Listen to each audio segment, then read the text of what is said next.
So now we move on to the forum. And Ajinda and Adib, I think what I will do is I will also pick up some of the questions from the chat, from those who have been listening in, so that can be incorporated. So, Didek, starting with you, you spoke about this. I know that there's been lots of discussion, or I stand corrected, but I do know that there's been lots of discussions between the Indonesia and Malaysia. But why is it that nothing concrete has been done to do away with labor or employment agent or the third party? And how much of a role does corruption play in ensuring that these unscrupulous labor agents get away from the grips of power? Thank you, Mahi, for the very interesting questions. This is actually very challenging because the discussions, bilateral communication between the two countries happens many times. But the communications in the national level, which is from the headquarters in Jakarta and Kuala Lumpur, while the problem on the grounds actually completely different between the people who are working in the peninsula and the people who are working in Sabah and Sarawak. And the people who are working in the plantation, palm oil plantations, is also completely different compared to the people who are working in the manufacture or construction sector. And many discussions cannot come to a conclusions. Problems still there. And it seems to me it should be addressed specifically. If we would like to discuss about the people who are living in the plantation sector, it should be focused on that one. Because as I mentioned before, the plantation sector, it can be 25 until 30 years, while the contract only 2 years. So by nature, the plantation company setting up base camp for the people who are working in those companies. And of course, by setting up the base camp, not only tens, but hundreds and even thousands people living together, it is impossible all are men. It should be women.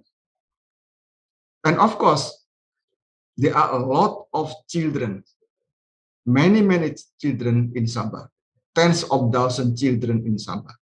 They are undocumented. Even when they are married, they're not registered. So when they have children, they also not registered. But recently, finally, the government of Indonesia and Malaysia come to a conclusions.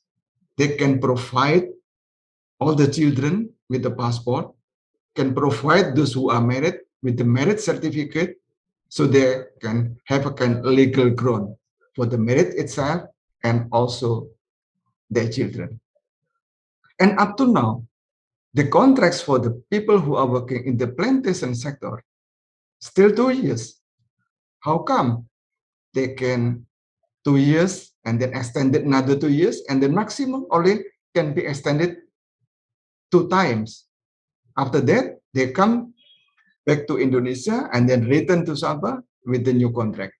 Whenever they return with the new contract, it can be considered completely new. Whenever they completely new, then the deductions of the salary can be extended again.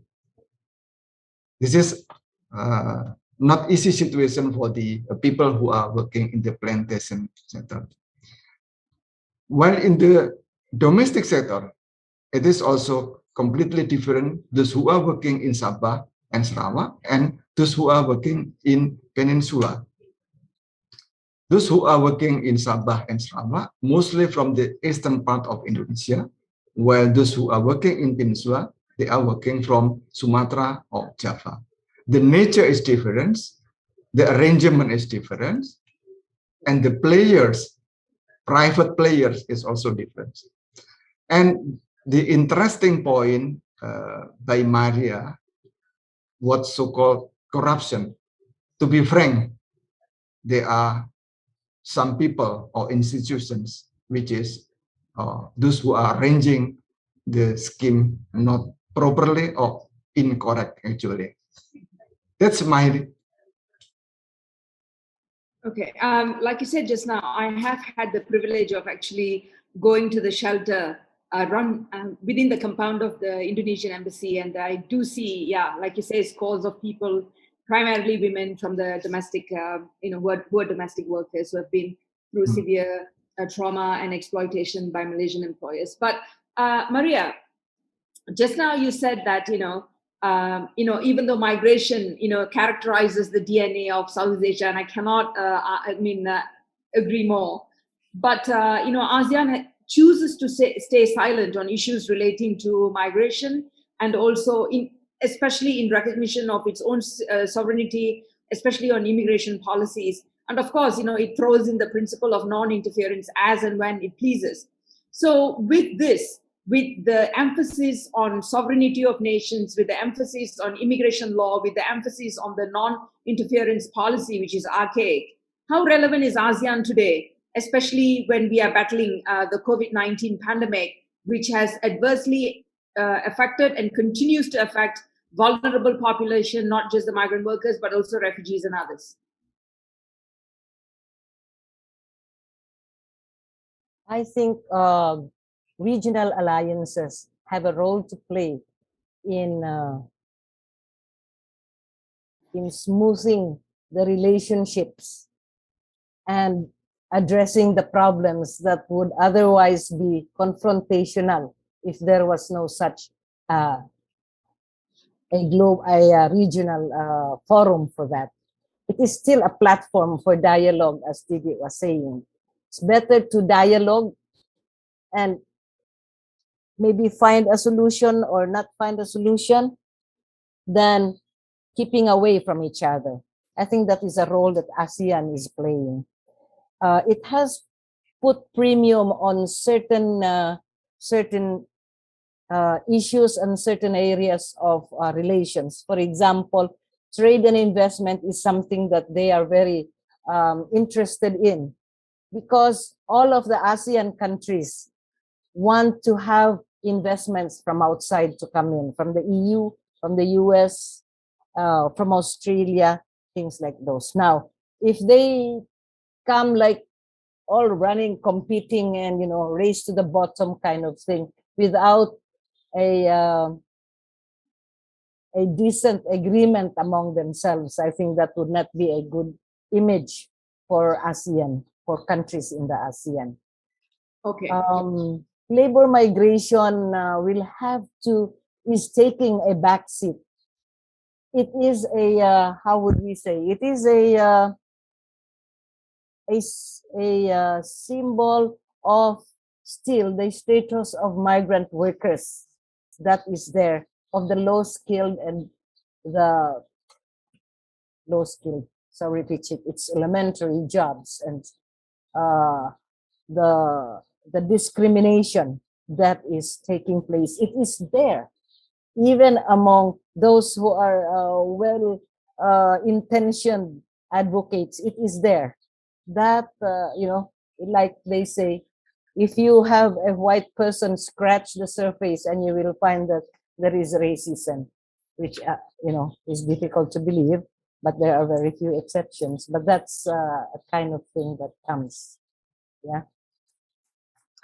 Pichit, how would you agree with Maria, who says that it's okay for us to still continue engaging with ASEAN, however irrelevant it can be, especially because you said that there has, based on the study that you talked about, there is going to be a need for more and more migrant workers. So do you think we need an alternative that can actually deal with these issues of exploitation, labor exploitation, and whatever else, given the fact that there's going to be an increase in migrant workers, given the fact that the pandemic is here to stay, and also given the fact that ASEAN will continue to be a toothless tiger? Thank you, Mahi. First of all, I like to say that we need to accept the fact that migrant workers play a big part in our society. They contribute to our economy and to our society in the ASEAN region. There are lots and lots of numbers and figures that prove that migrant workers feel the labor shortage in our region. Not only, I'm talking about men and women. So once we accept that, we need more migrant workers, right? And that the public attitudes that we have towards them as well. For example, we have seen from our research that a lot of people think that the work that women migrant workers do is less of value than the national workers do, or it less of values than the work of men do. But we know that that is not true. That is not true. So I think with the better attitudes, it can result in better policies for migrant workers. So yeah, I think the fundamental thing is that there is a need of the ASEAN community to build the environment where migrant workers can live and can work with no fear, with no discrimination. And with that as a starting point, I guess, and I believe that there will be more inclusive policies or even gender responsive policies for migrant workers. Thank you, Pichit. Didik, there's a question from Rosa Garcia Timor, from Timor Post. So her question is, what is the advantage or disadvantage for the migrant workers who enter countries with tourist visa and then legalize it? Because this is done in East Timor. So do you think this is a viable option? Yes, actually, for the worker itself,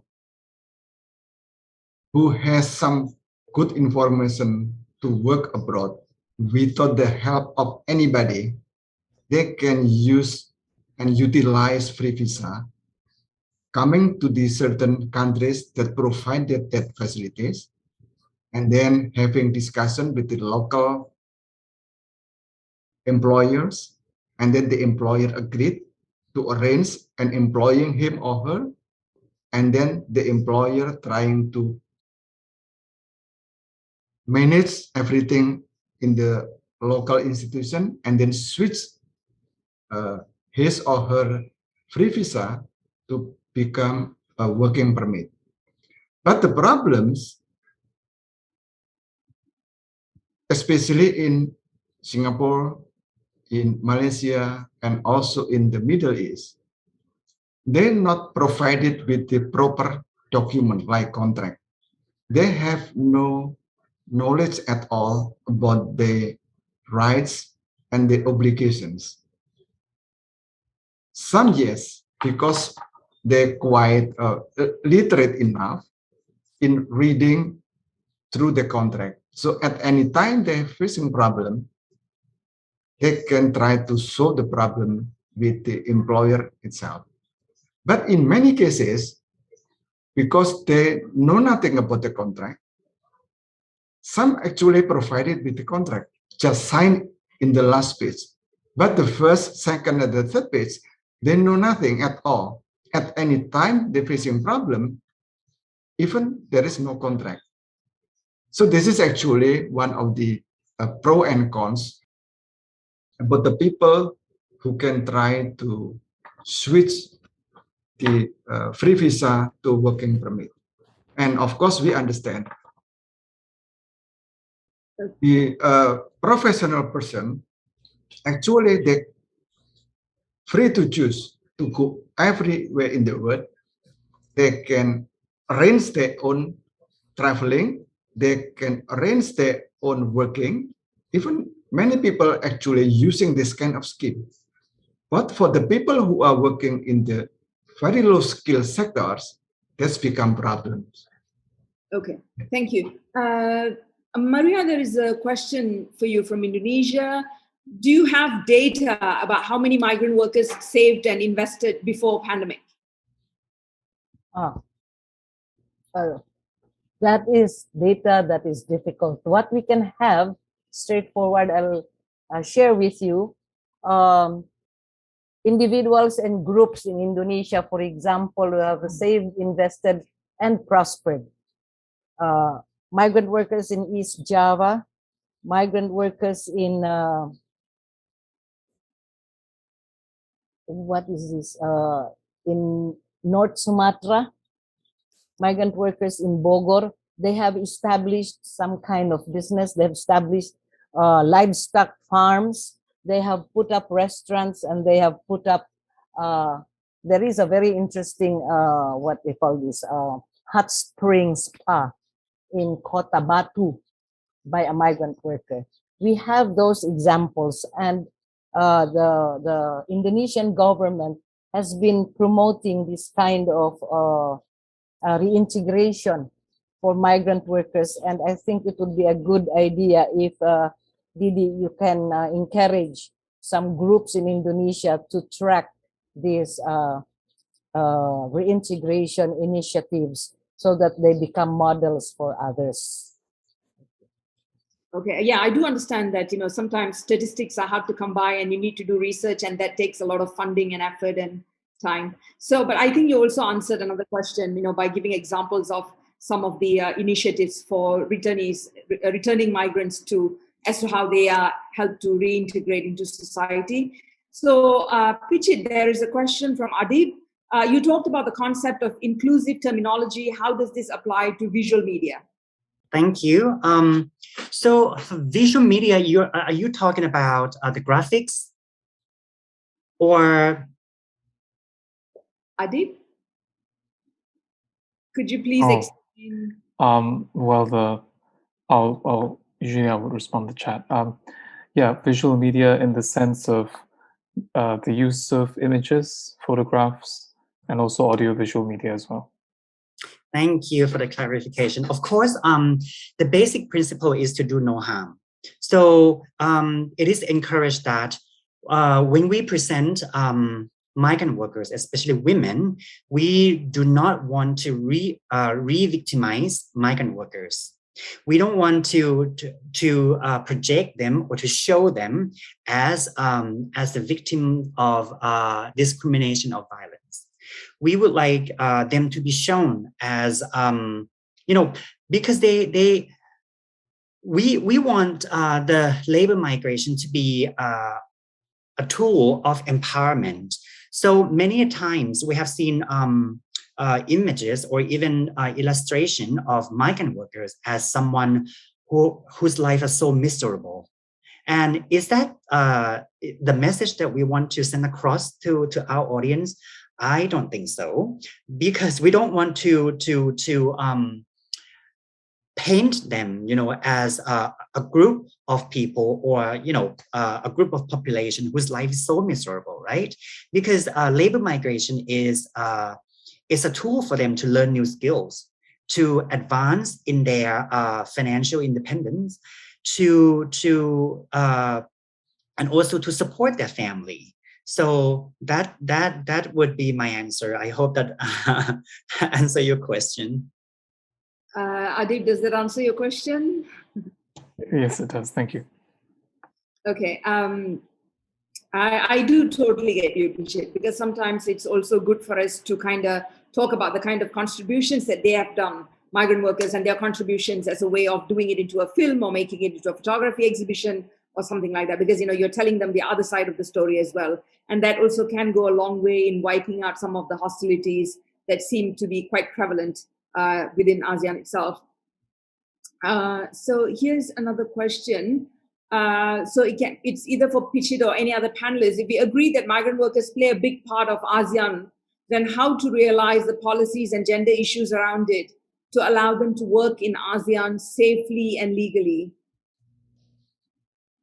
Well, we already have I think the 2013 ASEAN Declaration on the Promotion and Protection of the Rights of Migrant Workers, but it has not been implemented. So I think It's not whether we need more policies. I just think that we do have existing initiatives and declarations and policies, but whether or not these are implemented on the ground, that is the question. The political will for governments in ASEAN to implement what they have in paper, that is a question. So that is why it continues to take lots and lots of lobbying efforts from CSOs and NGOs and human rights activists, and also some parliamentarians, ASEAN parliamentarians for human rights, for example, to keep pushing for more progressive policy or existing policies to actually be workable on the ground.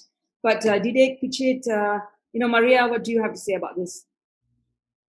I think there are enough policies for women, for the protection of women, for the upholding of women's rights, whether they are migrant or not. For as long as sexism, for as long as male chauvinism exists, there will be the exploitation of women, especially in elementary jobs, whether they are from a foreign country or they are locals. So there is really that root of sexism and male chauvinism, culture, and so on, that denigrates the position of women. Of it becomes the main interest of private sector that promotes the export of labor, which is the worst kind of label for labor migration. Maria, taking up from what you said, since women seem to be at the, bearing the brunt of, migration and also some of the discriminatory policies by ASEAN, and now given the COVID situation, do you think that civil society organizations should work closely with media to encourage them to look at reporting from a gender lens as well? In fact, it should. And lobby the government, really, because many of our, sexism and male chauvinism is actually a power play. It's a kind of, show of power over someone. And here, the gender plays a role where men think they are, they have power over the weaker sex, the women. And so that has to be, brought out, and media will have a big role to play in taking out the myths of power. In this period, particularly, domestic workers, for example, who earn more than their husbands left behind, then that violence domestic violence becomes a possible issue also. So there are those many things that come with this male chauvinist and sexist culture. Right. So I'm really glad that we have our media friends here with whom we can continue to engage with to push this, this narrative through. Pichit, there is another question for you. Could you give examples about contributions by migrant workers to the economy? Yes, thank you for the question. The United Nations estimated that around $63.9 billion were received in remittances in Southeast Asia in 2016. It is estimated that women's remittances can make up half of this. Okay, thank you. So we have got, I think, a few more minutes left. One last question that's also from Mahi, if I may, I would like to also compliment Maria's remark to the previous question. That I mean, from communications perspective, I think to conduct or to design a campaign, to raise awareness by providing accurate and positive information about migrant workers and their contributions to the countries of destination is also very important if we want to drive or to make the policies a reality. We can promote the campaign that address the root cause of negative attitudes toward migrant workers, or tackle stigma and raise the status of the roles they play in many different sectors. So and as media professionals, I think we can also take care to ensure that messaging does not promote migrant workers, especially women migrant workers, as victims, but inherently vulnerable. We want to communicate with the audience that, again, I would like to repeat that labor migration is a tool of empowerment, not only for men, but for women as well. So over, thank you. One question, because I have been also trying to work very hard, campaigning and putting the right messages out there, not just where migrant workers are concerned, but also refugees. And one stumbling block is the fact that there is no political will by the government. The government does not partner us because, it can do a way bigger campaign than we can. And those messages coming from the government, it will send a strong message. So how effective can these campaigns be without the participation from the government, without the green light or, So let me give an example of one campaign that we are doing in the 7th Fair program between ILO and UN Women. We are working a lot with CSOs and our local partners and stakeholders who are not government to run the campaign. In Malaysia, we are working with Project Liberate to raise the awareness of violence against migrant workers, including women, and also to promote the better understanding of their situations and their contributions to the society in Malaysia. So seeing the youth as the entry point, because we know that especially the university students, in one day, they will become employers who employ migrant workers, or one day they will become a policy maker, or even maybe now their parents or in their house, they have domestic workers working and supporting them. So if not with or supported by the government, I think working with the CSO and local partners is also another way. Okay, thank you. I'm sorry, I know this is an interesting question and you can talk for another hour or so, but Adib has been... Can I just say a little bit to the media? So we have to wrap up. Thank you very much, Pichit, Didik, and Maria for the insightful... Mahi? Yes? Yes, may I have just a few words before you are closing? I think you have like 1 minute. Okay, yes. Mahi, it is interesting, the last question you raised to Pichit about how if our effort not supported by the government. We experienced actually recently the role of the social media. The role of social media, of course, it is also backed by the journalists, because through the social media, the empowerment of the foreign worker itself will become much more better. And then the NGO role, CSO role become also the most important thing. And one example that I would like to share in this forum, whenever a certain problems can be put under the carpet because of many interests, whether it is in the government officer or government institution, whenever it is revealed by the social media and the journalists with a specific report, even the report can be read by the presidents through Facebook, through WhatsApp, through TikTok. Even the TikTok become a specific power to let everybody knows about the problem and of course find out the best solution. Thank you. Thank you very much, Didik. Thank you so much for that. But just like what you said, social media is also a double-edged sword, and sometimes you have trolls, really pushing us, off the cliff. But thank you very much, Didik and Pichit and Maria, and also to Ajinder, Adib, and Danny for this incredible opportunity for us to be able to present our views. Thank you.